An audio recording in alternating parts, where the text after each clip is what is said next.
Okay, welcome to the video for Technical Mathematics Grade 12, and today we'll be looking at integration. And so here's the question. So the question here says the sketch below represents the area bounded by the function g, bounded by the function g, meaning the area beneath the function, right? Defined by g of x is equals to 3x squared, and the points where x is equals to k and x is equals to 4. But luckily they actually placed x is equals to k and x equals to 4 into the sketch, so we know that what is bigger between the two. So definitely k is smaller than 4, right? K is smaller than 4, and so if we know that, right, and basically the question is to say determine the value of k if the bounded area is 56 square units. Now let's look at what they actually gave us, right? Because we need to use some integration. Let's put our integral sign first. So we have an integral sign. The first thing we can identify that we can put into the integration is the integrand, which is just basically the function itself. So it's actually 3x squared d of x, right? But also at the very end there, they actually had told us that the area, because an integral, when we calculate a definite integral, then we get that we have 56 square, and that's the area, right? So when we calculate a definite integral, then we get the area. And remember the difference between a definite and indefinite integral. A definite integral is one that would have values in the interval at the top and the bottom, and something that does not have something that is not a definite integral, which is an indefinite integral. You have the integral sign, and then maybe we'd say x squared, and then when you solve d of x, right?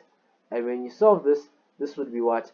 This would be 1 over 3 x to the power 3 plus c, right? And that would be an indefinite integral because it has nothing in its intervals. But this one that we're looking at is a definite integral, meaning that we know that here at the top we need to have a number, and at the bottom, because it will give us a value solution, which is 56 square units, right? But before we actually do that, we need to now figure out which one comes first, right? Which one do we put at the top, which one do we put at the bottom? Remember, we just saw that k is less than 4. Since k is less than 4, that would mean that k would be underneath, right?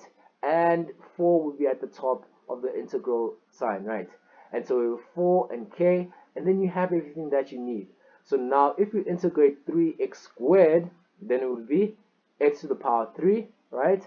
And then because it's a definite integral, 4 of k is equals to 56, right? And so then we substitute 4 into x, so it's 4 to the power 3, k into x, then it's k to the power 3, that's equals to 56. And then from there, the only thing you have to do is basically solve for k. And so as you can see, this is a simple solving question, and you'd find that actually your k is equals to 2. So when k is equals to 2, then it would give you 56, right, square units underneath the function g of x. Now this is actually 7 marks. So, but as you can see, it didn't really take us that long as you know how to integrate correctly. Now integrating correctly, remember, is just reversing your differentiation.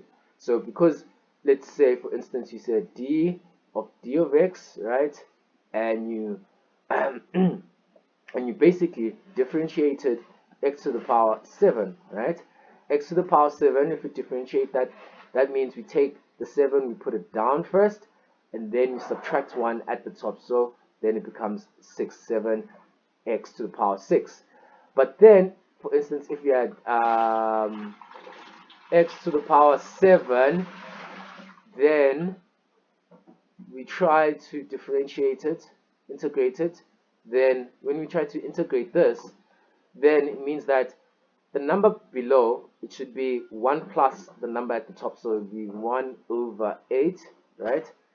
8, 1 plus 7, right?